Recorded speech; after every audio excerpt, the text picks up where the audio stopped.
Welcome to Sports Avenue, where we twist the stories. Welcome to another edition of the Sports Avenue Twisted Podcast. And we have a returning guest in here. He's one of our favorites. And, this is our inaugural version on video. And Mark, you broke the ice. You're here. Welcome back. It's an honor to have you on. And we're excited, especially at this time of year when it comes to college baseball. Dude, I'm so happy to be back, fellas. Thanks for having me. I love this show. Love the podcast you guys do. And happy to be the first guest on video. You guys get to see the hat wall that I've collected here this year. And teams have been sending me hats. I got a big collection here. And it's the podcast backwards. And you guys got it set up with the Blue Jays. And I love it, man. Let's get after it today. We got all sorts of baseball stuff to talk about. Yeah, we're so honored and excited to have you, man. It's there's so much young talent in today's game, and it's so important to talk about what's going on in college baseball because essentially that's the future, right? So we're excited, man. Thanks for coming. Yeah, absolutely, man. Excited to be here. Let's talk about the UCLA Bruins here, and they're considered the best team in the country by far. I mean, look at the team they're established right now, and we talk about a guy like Rob Chalowski, considered to be perhaps the top pick in this upcoming MLB Draft, and if not top three. And you look at the way that team is built, they are a well-oiled machine. They're close to being probably the perfect team out there. Look at their lineup. I mean, Roman Martin just came back. Dean West. I mean, Will Gasparino. He was a transfer from the Longhorns. And then their pitching staff is stacked. You can't put it any other way. But talk about how great that team is. And are they considered the favorites to win the College World Series this year? Yeah, I mean, I think you have to put them up there. Honestly, you got guys that are All-Americans across the board. And a guy like Mulavai Lavoie, he gets overlooked. He's great at first base. He's leading the team in hitting. He's got 16 home runs. All this pressure's on Rock, and he's going to be the first overall pick, which I still think Chicago's taking him number one. They're probably posturing. He's going to be taken number one. He's the best player right now in the draft. But Mulavai Lavoie has been a huge step for them. He's been enormous for this team and just been able to lead this offense and the defense at first base. They're the most complete team by a long ways. And I said this in the offseason last year. I go, if there's a team that you're picking right now to take to Omaha, it's UCLA. They're returning everybody. They returned 8 position players, and they got Will Gasparino, a guy who's only added, a 300 average with 19 home runs. So the team got better with the 8 position players they returned, and they added Logan Redeman, who's an All-American pitcher from San Diego, and now he's been their frontline guy. He's raised his stock all the way to be a first-round draft pick now, to where he was going to be a late, maybe 6 to 10 round draft guy. He's all the way up in the first-round draft picks and mocks now. That's how good this team is. They have different guys all over the lineup. They have different pitchers. Wyland Moss is a guy not enough people are talking about. He goes out there and does all the things for UCLA pitching-wise. He goes out there. He's been excellent this year. 1.89 ERA. He's won 5 games. He can go in as a starter. He can come out of the bullpen. He gives you such depth in what you need. And what Savage has built there this year, all these guys were top 100 prospects coming out of high school. There were all these top guys, and everybody's talking about, hey, how are you going to keep all them in the world of NIL? I'm telling you right now, they don't have to give guys money. These guys wanted to play together. The NIL money is a little bit there for UCLA. It's not as much as it is in the SEC, and these guys stuck together. They wanted to be there. Last year was kind of a fluke that they got to Omaha. Fluky as in, I think they were a year early. This is the best team in the country. They've only lost one Power 4 game, and it's to Oregon last weekend. That's how good this team is. They've literally lost one Saturday all year. What do you think about Easton Hawk? The guy's stuff is incredible. The guy has a 1.67 ERA. He has 5 saves. I mean, could he be when he gets drafted or if he goes to the next level, can it transition to the major leagues the way he pitches? Yeah, I think the big thing for him is that it's hard for you to draft a relief pitcher high, right? And that's kind of the thing you always look at, because I don't think Easton's ever going to turn into a frontline starter. But he's going to be a guy that can give you 3-4 innings of depth, and he can get you really good stuff. 27 appearances in college is a lot. That's a rubber arm to go out there and throw 27 different games at the college level. He's a guy right now that he could be used out of a bullpen scenario, and I think that high leverage situations are not going to be too high for him. His stuff plays at the next level. It really does. The spin rate's high. It's got good swing and miss stuff. The whiff rate is really high at the college level, and I think that that's going to translate at the MLB level, because he doesn't have to beat you in the zone, but he can beat you in the zone, and that's something that a lot of college kids can't do, is throw stuff for strikes. He throws 3 pitches in the zone for strikes. That's not something that everybody can do today. And if you can do that out of the bullpen arm for the MLB level, absolutely, I think it translates. You've talked a lot about UCLA and how there's just this powerhouse, and I've seen them quite a bit this year on the Big Ten Network. So I catch games from now and then. I saw when Santa Barbara, ended their 28-game losing streak. But when you win that much, you're going to eventually lose one, right? But talk about the rest of that conference. Like, you got the Nebraska, USC, Oregon, all pretty good teams, and Purdue, Michigan, and so on. So how competitive is that division? And what are the other teams in that group of teams that could possibly compete for something bigger?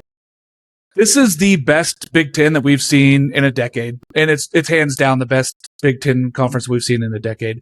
And it's not just because of the West Coast teams, but the fact of the matter is UCLA being the number one team in the country helps. USC right now is number 8 in the RPI, and they have only lost one game at home, and it was to Oregon State. Can't really fault them when you lose a game to a national championship club like Oregon State. Oregon is still bidding for one of the home seeds here for regionals. Like, this weekend series between Oregon and USC, I said it on last night's show, the winner of this one is going to host. They're going to host a regional. So this is a big series here in Eugene this weekend where USC has to travel up. They haven't been as good on the road as they have been at home. Oregon's been really good at home. I think it's a big series. And then those other teams you mentioned, Nebraska, what a surgeons by them. They got, these dudes that they go out there and play, and they have a 9,000 seat stadium that they've been filling out. I wish that they hadn't gotten swept a couple weeks ago, because if they had won that series, I think if they had beat that Ohio State team instead of getting swept by them, I think that you'd be talking about them as being a national seed also in that conversation of at least being a regional host. Now they're kind of on the outside in because they don't have the path really to get there. If they win the Big Ten tournament, maybe they can get there to the outside looking in, but I think that this Nebraska team is going to be a real big problem for somebody as a 2 seed, as I think the loser of the USC-Oregon series, whoever doesn't host, is going to be a problem too. I think this is the best conference we've seen in a long time for the Big Ten. Michigan and Purdue, I had them in on my most recent projections. The committee has not always taken very many teams from the Big Ten, but like I said, I think that the RPI and what we're looking at overall from these teams, it's a lot different of a league this year, and I think that they're going to take 5 teams in and possibly 6. So we might see Michigan and Purdue. I think that Michigan probably edges out Purdue because of the RPI and the record are being equal. I think if they take 5 teams, Michigan would be that next team in.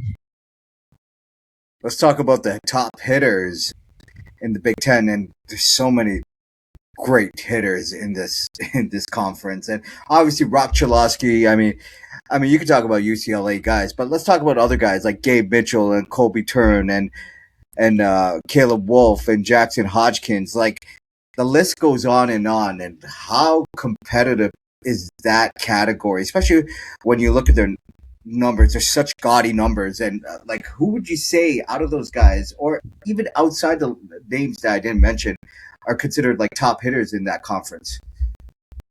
I think that there's a kid that not a lot of people are taking a look at, and it's a kid from University of Washington, Jackson Hotchkiss. He missed 19 games to start this season. He's an absolute dude. He's going to be in the 2027 draft. So if people are not keeping an eye on this kid right now, he is really, really good. I think that he's going to give a lot of depth to what we're talking about here. He has 18 home runs on the season. He's hitting .368. They list him as a left fielder. He can play center field. I mean, he's a big, tall, strong kid. I really like where he's at. Another guy that I think doesn't get enough credit are 2 guys from Nebraska, Case Sanderson and Dylan Carey. If you're not putting Dylan Carey on a lot more lists for being a senior, being on this program for a long time, .357 hitter. He's got 15 home runs, 75 RBIs. I mean, there are so many good hitters in this conference. I think that they overshadow what people are saying. Hey, the pitching's down. It's not great in this conference. I think there's just so many good hitters that people are not giving them enough credit. Yeah, I mean, you got a guy like Maddox Maloney, who's going to be drafted probably in the first round from Oregon Ducks. He's not even on the top 20 average right now. He's not even in the top list for any of these categories for the Big Ten, and he's one of the MLB top first round kind of guys. Like Drew Smith over at Oregon, also another guy, .339 hitter. These guys have been driving the ball out of the ballpark. There's so much offense. The averages in this conference, I mean, I think that there's something like 37 guys over 300 in the conference. That doesn't happen every day. Like, that's usually SEC type numbers. And you're talking about from the Big Ten that doesn't usually put up these kind of numbers. So I've been very impressed by a lot of guys. And there's just so much diversity in this conference between guys that have been really, really talented and been able to hit this year, where I don't think you would have said that a year ago. It's funny that you brought up about the pitching, and people, wonder like, oh, the pitching's not that great. And, you bring up how the hitters are so good, but talk about that pitching a little bit and talk about some of the top pitchers like Logan Redeman and Max Friese in Iowa, and talk about some of those guys and some of the relievers that USC or UCLA has is just unbelievable. So tell us a little bit about that pitching and what you think about it. Yeah, I mean, we could talk about pitching all day in this conference because there is good pitching. A lot of them are at USC and UCLA, right? Like, those two schools happen to have probably the best pitching in the country. Mason Edwards has played his way up to being maybe the top left-handed draft pick out of a pitching stack. Like, he's been really, really good this year. 8-0, 1.61 ERA. He's been electric for USC. It feels like every time he throws on a Friday, he gives USC a chance to win. And that's one of the reasons why they have a chance of being a host this year. Grant Govil, his second guy, that 1-2 punch is ridiculous. 10-1 on the season, 2.59 ERA. Like, these guys are insane what they are doing at USC. It's been a lot of things. Carson Jassa from Nebraska is not getting hardly any love, but this dude is 9-2, 3.44 ERA. He goes out there and throws every single Friday night for this Nebraska team, and it's hard to go down there and compete like that. And he's been able to do that at the highest level. So I'm more and more impressed by these guys every single week. Logan Redeman, Wyland Moss, we know what those guys are. They're MLB caliber arms. These guys are very talented. We knew that going into the season. I think Logan Redeman kind of surprised people by how much he's grown and how much better he's gotten inside the zone. He was really good about making people miss outside the zone, but the fastball was hittable last year. This year, it's moving quite a bit more. So he's getting a lot more inverted break on that fastball. He's getting a lot more horizontal break on that fastball. So he switched from kind of an over-the-top four-seamer to more of a two-seamer, and so it's cutting a little bit more in on those right-handed hitters. He's doing a lot of different things, and he's been really, really quite unhittable. And another guy at Oregon that I think is not getting enough love, and he'll be in the 27 draft, is Will Sanford. He's been really good for Oregon going out there on Friday nights. 6-2, 4.19 ERA, but he competes with the best of this conference, and I'm more excited to see that guy grow for next year. I think he's our next year's Logan Redeman, where he takes Oregon to that next level, and he might be one of those guys you look at being the best pitcher in the conference. Let's dive into the Big West Conference, and unlike previous years, it doesn't seem like it's much competitive. Like, we know that UC Santa Barbara is probably the best team in that conference, but Cal Poly's been up there too, UC San Diego. But what's been underwhelming, because a team like Long Beach, great baseball program historically, hasn't really lived up to their standards. Like, what are some of those underwhelming teams that is the reason why they're not competitive this year? Yeah, I mean, it's bad because you look at teams like UC Irvine, who's coming off of 3 40-win seasons in a row. And this year, They're not even close. I mean, they're a sub-500 team.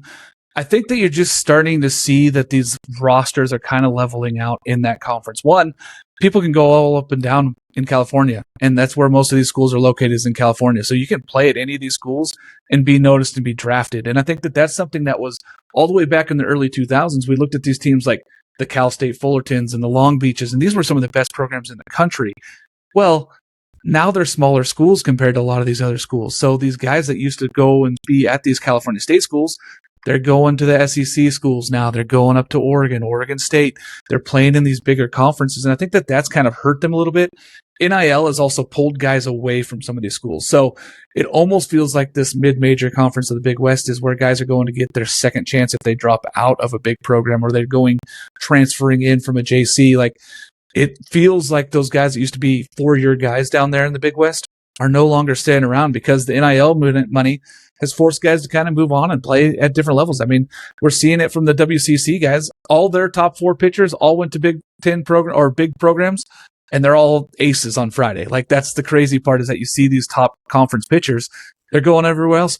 People don't remember Anthony Ianson, who was the number 2 at LSU last year. He was from UC San Diego. He pitched there as a freshman, and he transferred to LSU. I mean, you're just losing some of these best conference guys. Now, UC Santa Barbara held on to Jackson Flora, which was crazy to me because he's going to be probably the highest right-handed pitcher taken in the draft. But a lot of these other teams had to pick up the pieces every year, and you're starting to see it in the portal. These guys have to go out and go get guys also. So they're going to get JC players. They're going to get D2, D3 guys to kind of fill the holes that they're losing from their top-end players that are leaving them every year. And I think that's the biggest difference between where it was 10 years ago even and where we are now. With the turnover that you've talked about, with all the, the players coming in, coming out, guys transferring, getting drafted, getting picked up by other organizations in baseball. Tell us a little bit about the hitting landscape and what it's like over there in the Big West. It's definitely a pitching conference.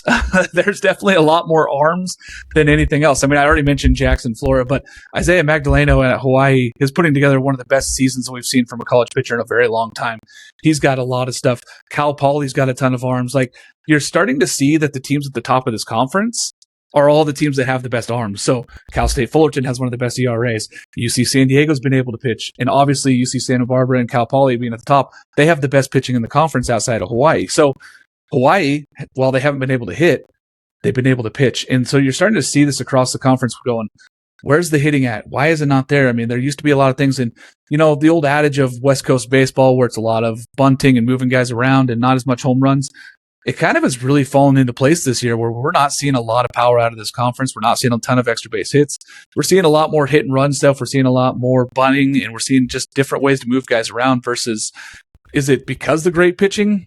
I think that it's a little bit of it, but I also think that a lot of these big-time sluggers, if they're there for a year, they have a great season, they move on to the SEC or ACC, and they're gone. And you're starting to not see the development of these guys that can be juniors and seniors in this side, where all of a sudden those guys can hit 20 home runs like they used to. Those guys are gone now. They're going and playing ball somewhere else for $500,000.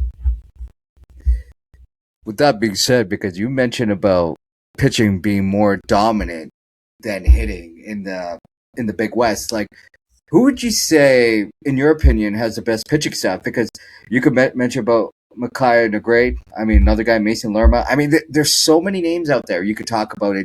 They like you said, pitching, it seems like more of a thing than hitting. So who would you say has a better pitching staff in that conference?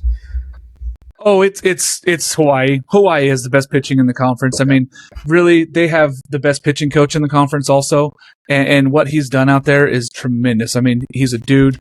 He works with his guys, and these guys have been outrageously good over the past 3 years. They've been top 10 in ERA in the country, not just the Big West, in the country the last 3 seasons. Like, that's what he provides for this team. Like, Keith Zuniga, keep the name in mind, tremendous pitching coach. Wonderful talent. He develops guys. Isaiah Magdaleno, just the newest round of guys who were a big bullpen arm for him last year, and now is a Friday night ace. He's got some arms that are going to be staying out there in Hawaii that are freshmen now. Watch out. Hawaii's going to be good again. Now, UC Santa Barbara is good because Jackson Flora. Jackson Flora makes that really drive. He's really good. Cal State Fullerton, again, Negrete, another reason why they're really good near the top. But the whole pitching staff as a whole, it's Hawaii. They're outrageously above everybody else. In April, sophomore right-hander for Oregon State, Dax Whitney, going to be one of the best picks in next year's draft. He left an April contest against Hawaii for 6 innings due to tightness in his right elbow. It's unfortunate for him, but how big of a loss was that for Oregon State, and really, like, will it affect him in the draft coming up next season? So I've talked about this a lot with draft guys and a lot of our draft guys over at Just Baseball Media, and nobody thinks it's going to hurt him too much. But we kind of saw it this year where Cam Fluke was, projected to be the number 1 pick and all the things. He gets hurt at the start of this year, and he misses 10 starts, and now he's dropped down below Jackson Flora because we've seen what Flora can do. We saw him get better. I think that everybody knows, though, that Dax Whitney is the best player in the draft. Now, it's going to come down to him and Landon Harrison out of Arizona State, whether you want a position player or you want a pitcher. But everybody right now is still saying it's collectively Dax Whitney's going to be the number 1 guy still. He's at that point, he'll be at 14 months-ish post Tommy John surgery, whether they do the brace or whether they do the full Tommy John. He's already going to be having that surgery, so he'll be at recovery time by then. there's no real concern about it because it's just such a ho-hum injury nowadays that every pitcher can have and be back in 14 to 18 months. So no draft teams are worried about it, and they see the talent. I mean, he was a 4-pitch guy in the zone, over 100 miles an hour. You just don't get that kind of ability from a 19-year-old kid that can go up there and dominate people. And he's 6'6", so the body's there. Like, yeah, the arm gave out a little bit. He had some tightness. He's going to have it repaired. There's zero concern from any draft scouts being that he would not be the number 1 or number 2 pick in the 27 draft. I got a follow-up question on that. So Oregon State is still one of the best teams in baseball right now. And even without them, they're still talented. And if you look at the team itself, they already have 40 wins, right? We know that for a fact.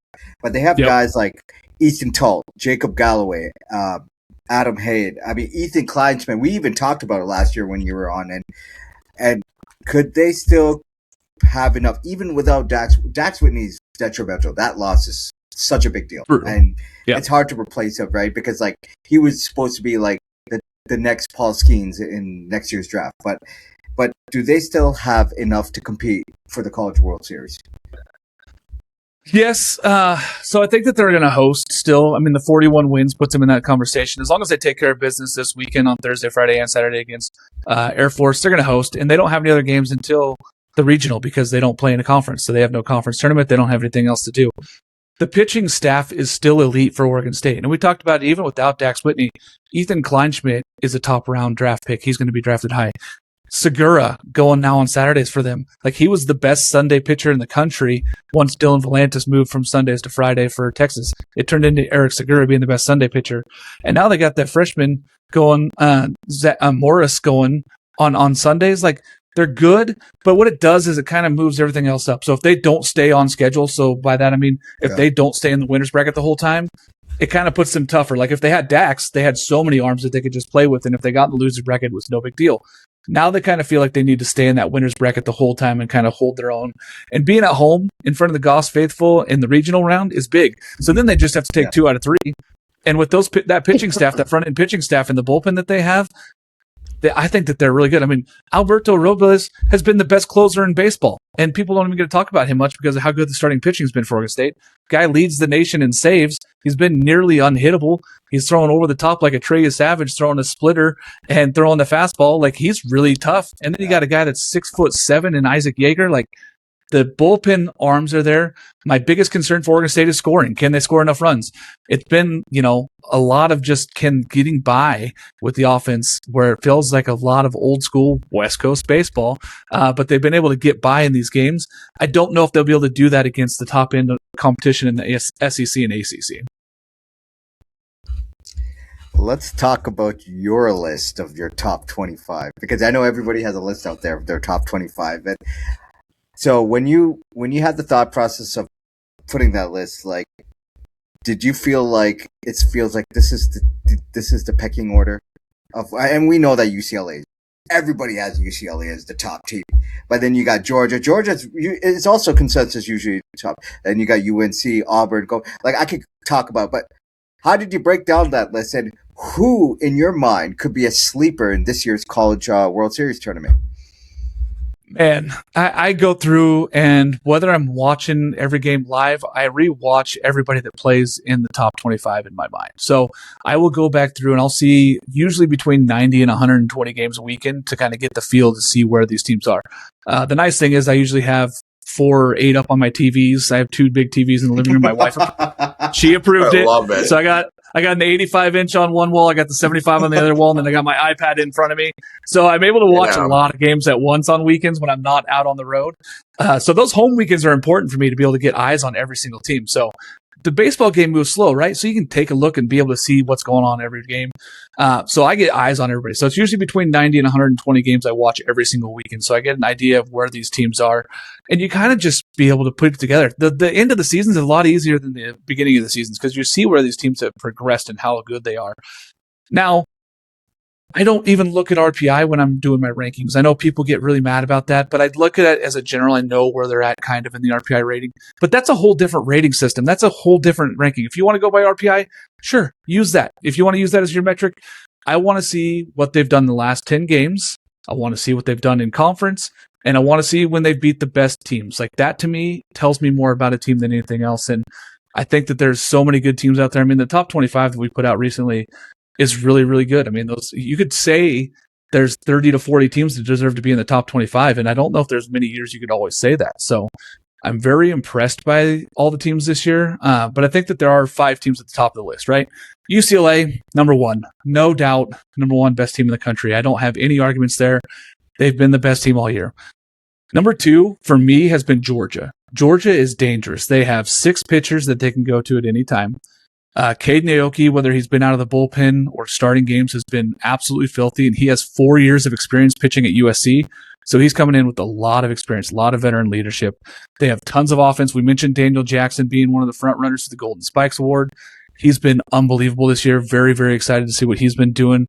Georgia is solid. Number 3 for me is Auburn. Auburn is filthy. They have 4 starting pitchers that could beat anybody in the country. And I think when you're looking at overall, you go, okay, how do you get to a College World Series? Well, you got to win a regional, and you might have to pitch 4 games there. If you have 4 starters, you're in a much better position. They can hit. The road to Omaha is going to go through Plainsman. Like, Auburn's going to be at home for all that because they're going to be a national seed. I really like their chances of getting there, too. They have plenty of offense to get there. They've been really, really good. Georgia Tech, another one. Like, you can pencil them in to get to Omaha also. This team has 1 loss at home in conference. And they're going to get a host for the 2 weekends. Georgia Tech can out-hit anybody in the country. They're the best offense in the country. It's not even close. They have the most extra base hits. They have the best team average. They have Drew Burris, who's going to be a first-round draft pick. This is a very, very good team. So if you're looking at 4 teams really at the top there, I would take those 4 teams. And Texas is close. But if you want to, throw in Texas or you want to say anything about A&M, those 2 teams have their holes, I think, where Texas sometimes just lacks offensively. They have plenty of pitching, but they lack offensively sometimes. Whereas A&M lacks pitching-wise, where they can hit all the time, but they lack pitching. So that's why I don't really put those 2 teams in the same as those other 4 that I feel like are really good favorites to kind of get there. Now, do I think all 4 get there? I don't. I think somebody's going to stumble. Somebody's going to beat them in a regional or a super. But I think that those are the 4 teams that have the best odds of getting to the World Series. When I was preparing for the episode and I'm looking at the rankings, I'm looking at your rankings, I'm looking at their rankings, and I'm looking at the Big Ten, and I see Oregon and Nebraska, and you kind of touched on it earlier with Nebraska and why, but what makes, and I think you had Oregon 8, I believe, and they have them 16, and I think 25 was Nebraska, and I think they have them 24. But what's the biggest difference between those 2 teams? Because you look at that standings in the Big Ten, and Nebraska is like right there with them. Like, is it all like in who they played, and like what's the biggest like discrepancy, or what's the biggest difference between those 2 teams? It's who they played and where they played them. So Nebraska's had a lot of their biggest games at home, and that's a lot easier to win at home. I mean, if we're honest, like in college, at home, most teams are 80% on Friday night. That makes a huge difference for you to be able to win those games at home. And that's teams that are even worse ranked than other teams that they're playing. There are better chances to win at home than they are on the road. And so when you play a lot more games at home, like Nebraska did this year, I think that helps them out. Oregon played a lot of games at home as well, but they played a lot of their tougher opponents on the road. And I think that's something you have to look at. Going down and taking one at UCLA, being literally the only Power 4 team to take one from UCLA, speaks volumes on how good this Oregon team is. And I think as a collective poll, all my voters here for Just Baseball Media, we looked at it and go, if they can go beat UCLA and nobody else has, like, where do we have to put these guys? I mean, obviously they have to be near the top 10 if that's how they're going to compete. And if they go out and win this weekend, all of a sudden they're in that conversation for hosting. So that's the biggest difference between those 2 teams, I think, and the consistency on the pitching side for Oregon versus the lack of consistency for Nebraska. Now, if Jassa goes out there and dominates, Nebraska has a chance because he's so good. But there was a few weeks in a row where he really struggled, and the rest of this pitching staff didn't really step up, and Nebraska got beat, as we saw in the Ohio State series. That's the biggest difference. There's the inconsistency in pitching, where I think Oregon has been there, done that, kind of understands how to get to a regional, understands how to host a regional, has been able to win those big games like they did at Oregon or at UCLA last weekend. I think that Oregon takes care of business this weekend against USC and gets a host, and I don't think Nebraska gets a host. I think they end up going on the road as a 2 seed. Interesting. let's talk about the Dick Hauser semifinalists that got revealed today. Long list of guys that's on the list. Talented players, of course. I mean, we already mentioned a few of them, but we could talk about ones that haven't been mentioned. Like, for example, like Drew Burris. I mean, Georgia Tech outfielder. He was consensus to be in this year's draft, right? You mentioned about Mason Edwards. Hunter Dietz from Arkansas is a name that's been around. Tiger Smith from Louisville. Like, when you looked at that list, like what caught your eye? What made sense? What didn't make sense? And who do you think could come out like as a finalist or could be the favorite? I love Tank Davis, and you guys may not know this, but I actually vote for this award. I am an NWBCA member, so I get to vote for this award. So I had kind of an inside knowing who was going to be on this list, and I was glad that they released it today. But for me, Tank Davis is not getting enough credit for how great of a hitter he's been because Louisville hasn't been that good of a team. Louisville started off as a top 15 team and then really struggled to pitch. The offense hasn't been bad. And Tank Davis, 32 home runs. He has more home runs in two-strike counts than some teams do. He has 17 home runs in two-strike counts, which is insane at the college level. Like, that doesn't usually happen. This guy's been phenomenal. I think that he doesn't get nearly enough love, and I was glad to see him get on this list. Von Lackey is a guy that deserves more credit for Georgia Tech. Yes, I love Drew Burris, and Drew Burris is the heart pounding that team for Georgia Tech. But Von Lackey is probably the most important piece for them offensively and defensively, being behind the dish there for Georgia Tech. He's a huge number for them, I think, doing a lot of things. Aiden Robbins at Texas also has been a massive transfer in for them. He's been enormous for this Texas team to kind of keep that offense rolling. And I really like where they're at. I think those are the guys that I look at and go, I'd like to see some of those guys be in the conversation for this award at the end of the year. I think that those are the guys that I'd look at and say, hey, you know, if we're looking at position players, that's them. Pitching wise, Hunter Dietz from Arkansas has been a Friday night ace, and there's no way around that. Jason DeCaro, also at UNC, has been a guy that's been so electric for UNC and has them in the top 5 right now because of how good he's been on Friday nights. And I think that he needs to get a little bit more love for how good he has been on Friday nights for them. Mason Edwards, while I love him at USC, I don't think he necessarily fits this award because I don't think that he's kind of driven everything for USC. Now, he's been really good on Friday nights, but I don't feel like he's that heart that kind of pounds this team. And for me, the Dick Hauser has to kind of be more of a leader and everything else around that. And I love Mason Edwards. I think he's a tremendous young athlete, great young man, but he doesn't like outwardly lead this team like those other guys I just mentioned.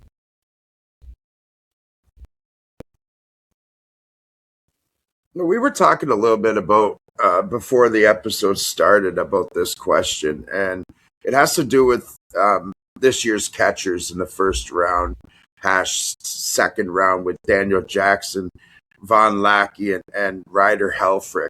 And you look at, and I've looked at his numbers with Daniel Jackson, and they just jump off the page like they're a video game. Like, the guy's slugging 808, like with 25 steals, even has speed.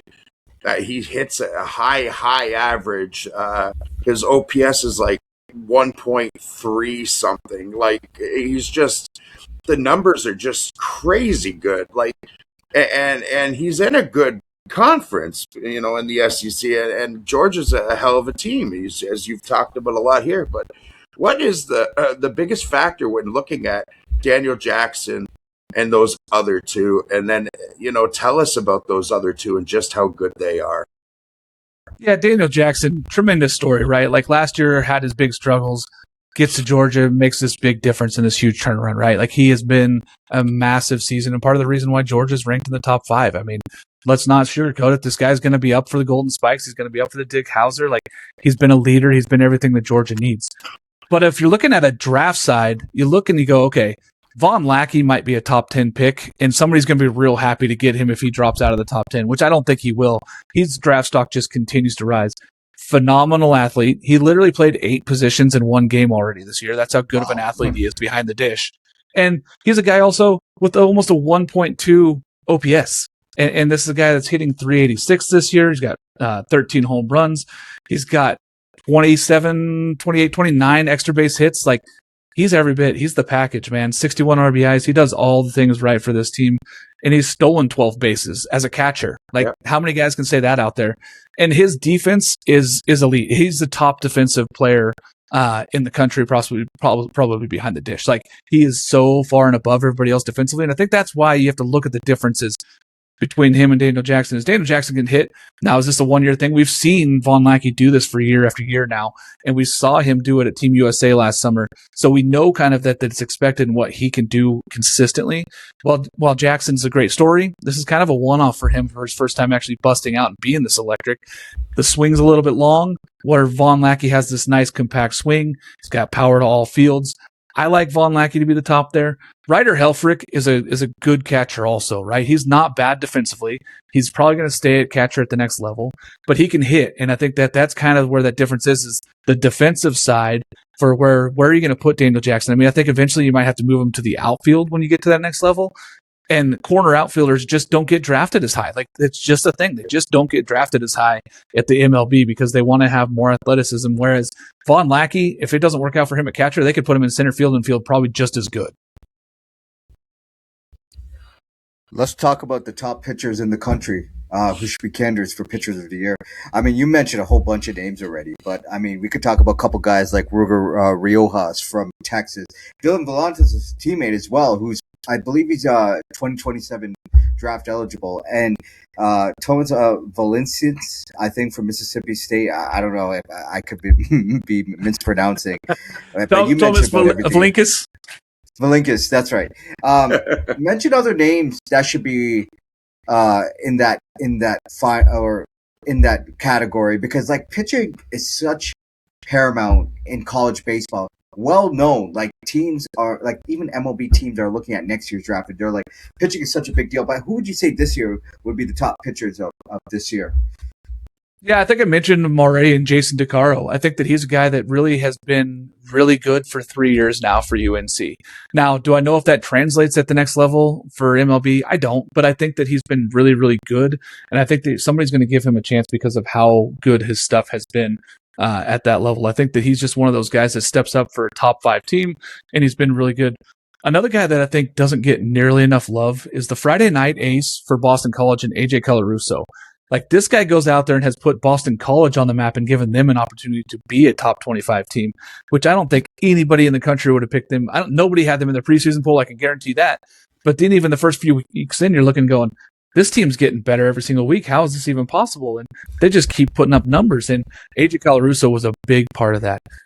For SEC, Hunter Dietz, and he's been so good for them. Also, Alvarez at Auburn. If you guys haven't watched him pitch, he's got 3 pitches that he throws for strikes. He's got a wipeout slider. He throws upper 90s in the zone with the fastball, and he beats hitters up. Like, that's hard to do in the SEC, is to beat hitters above the belt, and he does it consistently, and then he wipes them out with a huge slider. So there's a lot of things to like when you're talking about pitchers in today's game. I think Dax Whitney going down was a big thing because he was obviously, to me, the best pitcher in the country, and I think a lot of people had him as the best pitcher in the country, just saying his stuff was the best. 4 pitches for strikes. And I think that you're going to start to see that even consistently carry over into the next level. Like, I think that Dax is just going to be one of those guys that is just going to be so good. No matter what happens, I think that they're going to be able to look at him and say, hey, he's going to translate. This is going to be one of those great things that's just going to continue to be great for him. And I don't think that you're going to even see a dip off when you get to that next level. So I think just what they've been able to do has been incredible. Logan Redeman is also not getting enough love for what he's done at UCLA. So people need to give him a little bit more love and how good he's been for UCLA coming in there and moving his stock all the way to the top of the first round now. Who are some other players in college baseball that, deserve recognition? And there's probably a lot of them, it's a lot of college baseball. So just tell us some guys that you really like and who you think, are really good and should be talked about a bit more. Yeah, I mean, one catcher that we didn't mention yet, and I'd like to talk to him, is Carson Tinney from University of Texas. This guy transferred in there from Notre Dame, so he had 2 seasons at Notre Dame, and he transfers to Texas for his 3rd season. And he has been really, really good. He's defensively going to be up there. He might be one of those sneaky guys that could sneak into the first round because of how athletic he is and how good of a catcher he is. But his hitting has come a really long way. Gavin Kelly over at West Virginia has been the do-all. He plays catcher some days, he plays left field some days, he plays second base, and he's turned West Virginia into one of these powerhouses that can be in the talk of hosting. He's a guy that does not get nearly enough credit for how good he's been. Aiden King, pitcher over at Florida. He started off as a Saturday night guy behind Liam Peterson because everybody knows Liam Peterson. Aiden King has quickly turned into maybe the best pitcher in the SEC outside Hunter Dietz.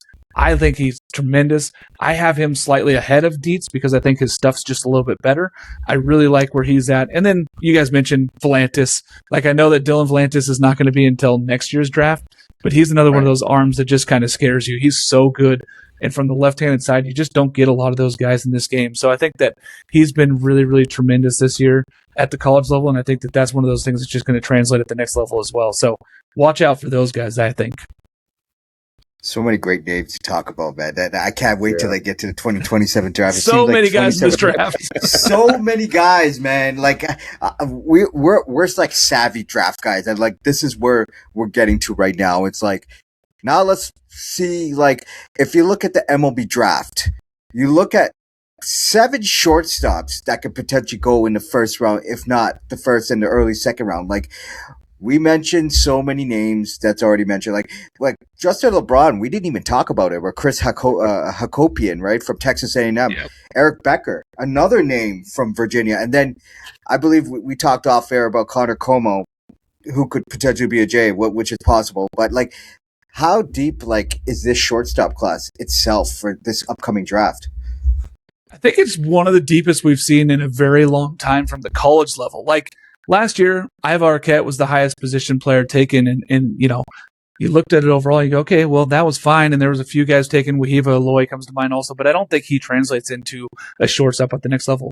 Where guys like Rock and Justin LeBron, they're going to translate right now. Tyler Bell, another guy that's going to translate to playing shortstop at the next level. Like, there's a lot of shortstops in this class. Eric Becker, I don't know if Becker ends up staying in shortstop. I think he ends up moving to second base eventually. I think that he's just one of those guys that where we have him right now is listed as a shortstop, but I think that he'll get moved over to second base eventually because I think that's more going to be his natural position at the next level. But this is the deepest shortstop class we've seen in a long time. We talked about it a lot in the offseason. We go, who's going to go number one from these guys? Like, there's just so many guys that could be that top draft pick because of how good they've been. And there's so many guys that you could take and say, I feel pretty good about this guy. I feel pretty good about this guy. I think Rock definitely goes number one. But then even down to the high school level, like Grady Emerson coming out of Fort Worth, he's probably going to be the second pick in the draft. And he's another shortstop. Yeah. I mean, you're saying you're going to take some of these high school shortstops up there, and they're going to go because of how good they've been. And Chris Hakopian, I don't think he plays shortstop at the next level. I think he ends up moving to third base or second base. But again, a tremendous hitter that you're getting at that slot value. At some point, you're going to say, hey, we feel really good about having this guy here. So I think that there's just a lot of shortstops that are going to make the move that are not going to play shortstop at the next level.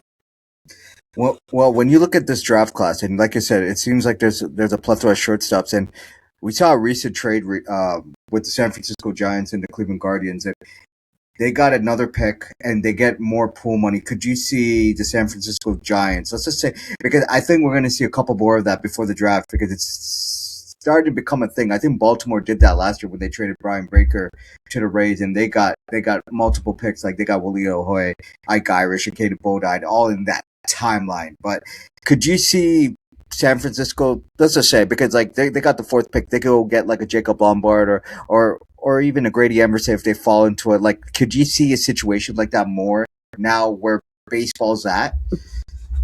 Yeah, I think it's going to depend a lot on what they see at the top. So, like, if a Jackson Flora falls all the way to them at 4, they're going to take an arm because they could use another arm right now. But then I think with those extra picks they just picked up, they're going to go get high school talent. They're going to go get high school position players. And at this time in the draft, it's shortstops. So you're going to go get maybe a Jacob Lombard. You're going to go get, who else am I thinking of? Yeah, I mean, maybe a Grady Emerson drops. I don't think he drops out of that far. If he drops to 4, they probably take him at 4 instead of taking an arm. If Jackson Flora is gone, I mean, they would definitely take him at 4. So I think that you're just looking overall to say, are they going to go get like a Tyler Bell if he drops a little bit from them for Kentucky? Do they take a Justin LeBron? Do they take an Eric Becker? Do they take one of these guys that they think they can develop into a shortstop? Do they reach out and they try to go get Tyler Spangler from De La Salle? Like, there's so many draft eligible shortstops in this class. I don't think they go wrong. And I think that's why if Flora drops to 4 for them, they're going to take an arm first because they know that they can go get a shortstop later in this first round.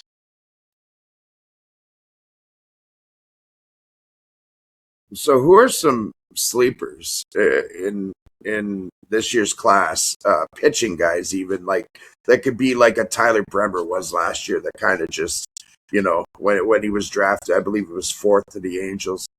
Just who could fall into that category this year? Some guys that you think have improved their stock over the course of the college season. I think a guy that has been shooting up draft boards, Tegan Kuhns out of Tennessee. Like, you've seen the great elite stuff that he has, and I think he's moved his way all the way up into the first round, and that was not the case. Like 6 weeks ago, we wouldn't have said that. Now you look at him and go, that's a first round arm that they've got, and I think that he's gotten so much better that you're going to start to see that. I think you could say that with Liam Peterson and Hunter Dietz also. If all three of those guys snuck into the first round, it's not going to surprise me because of how well they pitched in that conference. Like, if you're going to pitch at the elite level in SEC and be dominant, then you're going to get a chance. And especially like a Hunter Dietz, where you're a left-handed pitcher, there's just not a lot of those guys out there that are going to be able to be elite at the next level. And I think that when you look overall, hey, give them a chance. Like, go out there and go get one of these guys that has proven that they can do this at the highest level, which is the SEC. Maybe they can do it at the MLB level for you. Another category we see a strengthened position is center fielders all of a sudden become a thing. Like, we could talk about Trevor Condon. That's I think was Charlie's younger brother. Aiden Robbins from Texas. Sawyer Strasnyder from TCU. There's so many guys. Derek Corio, LSU. I mean, who has the most upside in that position? Because outfield is also becoming a need. And you could mention Drew Burris as well. But like overall, when you look at these outfielders, center fielders, it's becoming more of a dire need in today's baseball. Like, and the hit tool and all. Like, who would you say has the most upside out of that? At the beginning of the season, I probably would have said, give me Derek Couriel to make that big leap, right? I would have said, hey, he's got the potential to be the best hit tool. He's got the potential to be the most athletic guy. He kind of took a little bit of a step back this year, so it kind of made me have to go back through it and like look over and be like, all right, is this really where I want to go with this? Drew Burris is good, but I think he's going to end up moving to a corner outfielder. I think that you're going to start to see him move to a corner outfielder. I don't think he even plays center field at the next level, so I think that that's a big one there overall when you're looking at it. AJ Gracia for Virginia, to me, has enormous upside. The bat plays. He's got huge contact ball. He doesn't swing and miss. His in-zone hitting is elite. It's 99th percentile. That's how good this guy is when he hits pitches in the zone. He doesn't chase, and he's really athletic, and he's gotten better each of his 3 years at Virginia. So if you're talking about a guy with a lot of upside, he's on that list. Sawyer Strasnyder, also being only a 2-year guy out of TCU, he's going to have a lot of upside because he's young still, super athlete. He can hit with power to all fields, left-handed bat. He can play every position, but he's going to play center field at the next level. So I like Sawyer Strasnyder being probably the best there. But at the same time, if you told me that AJ Gracia is going to be good, I'm not going to bat an eye at that. I think that he's going to be a tremendous outfielder at the next level as well. Let's talk a bit about 2027 here, and you look at the draft class for 27. It looks deep. But the one guy I want you to talk about is Landon Hairston. I know we talked briefly about it, but when we talked off there, we thought, and you were in our last episode, like last year when you were on, you said Dax Whitney would be the clear-cut number one pick, by far. But Landon Hairston has become a player now, and who could you see as the top player in that draft class? Because we could mention so many names: Dylan Volantis, Aiden King. I mean, the list goes on and on. Like, in your mind, like, who would you say would be the top picks for the 2027 class? To me, it goes Dax, then it goes Hairston, and then it goes Volantis. In that order, I think that those three guys are probably going to be your top 3 picks the next year's draft. Like, that's how good those guys have been. One, they've done it at the highest level. So you've seen them do it in the SEC. You've seen Dax do it at the World Series. You've seen these guys do it all over the place. You've seen Hairston do it at Arizona State. Now, if he makes a huge step and gets Arizona State to a super regional or something, maybe he makes that jump and passes Dax. And I think it really depends on who gets the first round pick next year. Because if they have the first overall pick, maybe they don't need an arm necessarily, or maybe they want to try to undervalue that pick and try to get somebody else. Maybe they go high school player. But if you're talking about the 3 most talented players, high school or college, it's those 3 guys right there. I mean, it's Dax Whitney, followed by Hairston, and then followed up by Volantis. I mean, it's those 3, and it's not even really close to me. would you say next year's class or this year's class has more upside in terms of the general like picks? Like, what, like, is there more upside or this year or next year? Next year's draft class feels really top heavy. It feels like those guys at the top are way farther above where we are talking about the top guys at this draft. Like the top guys in this draft, I could make arguments for everybody outside of Rock and say they could go anywhere from 2 to 15, and I'd feel fine about it. I could understand that. If those three guys are not taken in the top 5 picks next year, somebody screwed up and somebody's going to get fired. Like somebody's going to lose their job if they don't take those guys in the top 5 picks next year. So overall, I think that you're looking at a much higher end next year versus this year. There's so many guys in this first round that can help you, which is why I think it's smart that San Francisco went out and made that trade. Go pile up some of these guys that can give you an opportunity to be good right now. I mean, we've seen guys make that college jump in less than a year and be ready to play at the MLB level. Go get some of these guys that can give you an opportunity now. Go draft a high school player, go draft some of these college guys, and get yourself ready for the future really fast. I mean, you can get guys ready right away.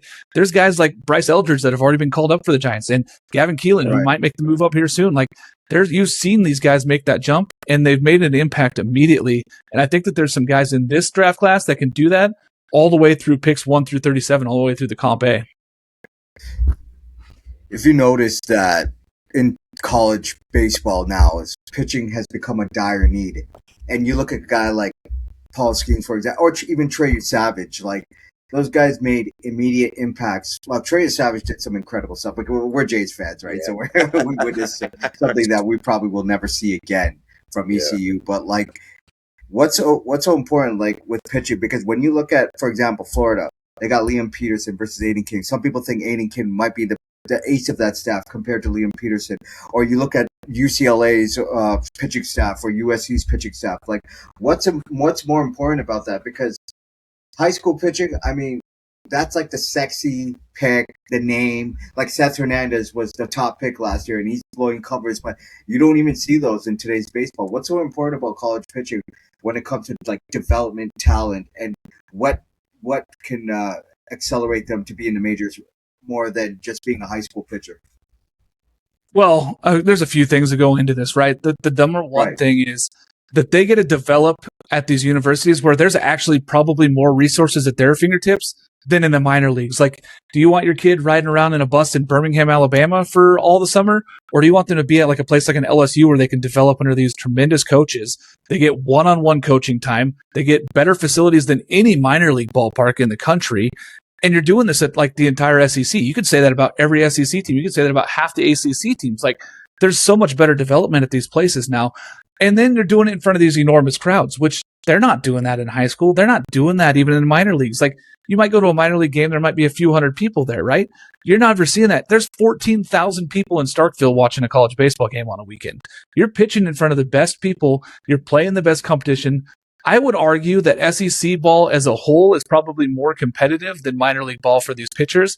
They're seeing tougher at-bats, at least, in that level. And it's teaching them to throw strikes. It's teaching them how to throw stuff in the zone that's going to break. They're teaching them stuff that's going to be unhittable at the next level. And it translates. Like, it does. It just translates to the next level. When you're talking about pitching in the SEC or pitching in the ACC, you're facing MLB quality guys while you're still getting one-on-one coaching, while you're getting the best treatment, you're getting the best facilities, you're getting great meal planning and everything else. You can get bigger, faster, stronger. And you're doing it in front of enormous crowds. You're not doing that in the minor leagues. And I think that that's one thing we see is there's a huge miss rate on right-handed pitchers that are taken out of high school because they may not be able to do it in front of the crowds. They may not be able to do it at the next level. We don't know. But we've seen it from these guys that are doing it in the SEC and the ACC. You're seeing it against the best competition. Right. And so I think it's starting to give a lot more of these GMs that confidence that these guys are going to be good. They can do it. And even if they don't end up being that top end guy, you may not hit getting a 1 through 3 starter, but you might get a really solid 4 or 5 guy or a guy that can come out of the bullpen for you because you know that he can do it and he's been there, done that. Yeah, environment matters, man. It really does. Huge. It's huge. And I mean, just being able to develop. And, you used to say, 10 years ago, it'd be like, hey, take the money, go to the MLB. Now I tell kids, I talk to the parents, I'm like, all the time, hey, what do you want from your kid? Do you want them to be traveling around on a bus, or do you want them to experience something like an LSU pitching on Fridays in the box, getting one-on-one development from some of the best pitching coaches in the country, and having that ability to be a first-round pick still? The NIL money makes it so they're getting paid. It's not like they have to go make the money immediately in the minor leagues. Yeah, because I remember that Garrett Cole was drafted with the Yankees, I think in '08. He was a first round pick, but he goes to UCLA and becomes the number one pick. And I think teams see more of that in today's baseball, right? Because they're a lot closer to the majors. They're more developed. They're more established, right? And like I said, like Trey Savage, I mean, what's a prime example? Like, I think we're going to see more of a trend like that. Wouldn't you think that when they make immediate impacts? I think Kate Anderson's like close as well, like for Seattle. And I'm curious to see what Seattle does with that staff because somebody's going to get traded, and Kate Anderson's going to be in the majors. That's probably if not next year, this year, next year, definitely. Like. Is that more of a trend now in today's baseball? Wouldn't you think?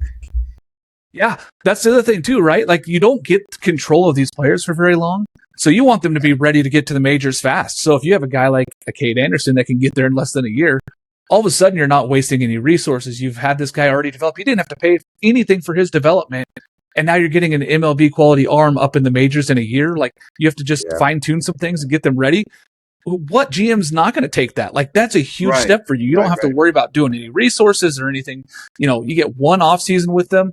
You get maybe some pitching changes a little bit, teeny little like changes, minor things, and then they're pitching for you at the major league level. Like every GM signing up for that, and you're seeing it more and more because these guys are pitching against the hardest competition. So the guys that they see at the MLB level are not scary to them. It's not like these high school kids that are coming up there and going, "Oh man, like I got to go face a Mike Trout." Well, shoot, there's 10 of those guys that are in the SEC. Like you're seeing them every single weekend. Right. Yeah, absolutely. Well, Mark, this was fun. Another year of this, man. I mean, College World Baseball tournaments coming up, man. Man, we're happy to have you on, and we're excited to see this upcoming tournament. But like, where can we find you? Social media and everywhere else? Yeah, see Baseball 365 over on Twitter or X, whatever you guys want to call it, whatever people are calling it these days. And then the College Baseball Show. We do the College Baseball Show. So now I'm the lead at the College Baseball Show for Just Baseball Media. They brought us over this year to do all the things college baseball, and I've just been having a blast over here for Just Baseball Media. And the College Baseball Show's taken off. We're doing 3 shows a week, and love doing it over there, man. So anytime you want to have me on, you guys know, just hit me up. I'll come on and talk baseball anytime with y'all. Awesome, man. I'm envious of your hat wall too, by the way. I'm a big hat guy, so I think it's fantastic. Oh, and the fact that you get to watch like 120 college games every season on like 80-inch TVs, man. You got it all. My wife that was her idea too, and I was like, I'm in. She's like, you know what, we need more TVs in this living room. I'm like, yep, you nailed it, done. I'll buy it. We're done. We got it. We're gonna throw them up everywhere. So fully awesome, her idea. Man. She even tells people, she's like, yeah, I just wanted more TVs in the living room. I'm like, yeah, it's great for me. Awesome, man. We need more women like that to have more TVs and more games to be played rather than be more conservative about it, right? Because we love the sport so much and we appreciate the sport. Even college baseball is so much fun to watch because it's exciting.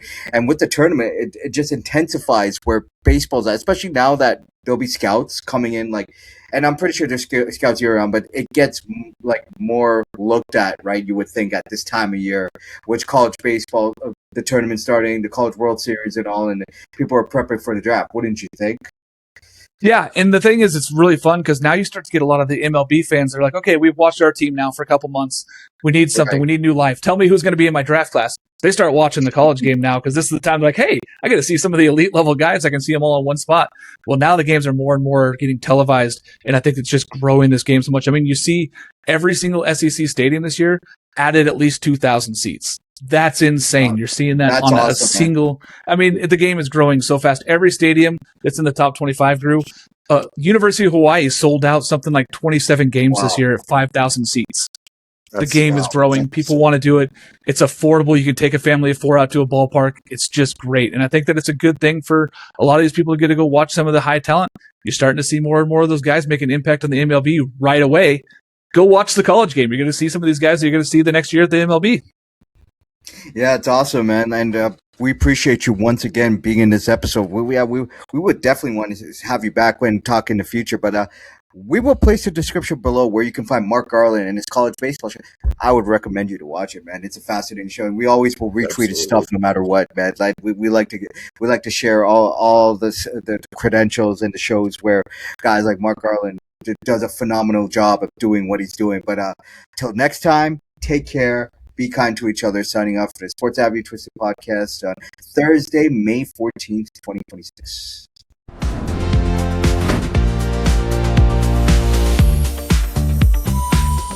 Welcome to Sports Avenue, where we twist the stories.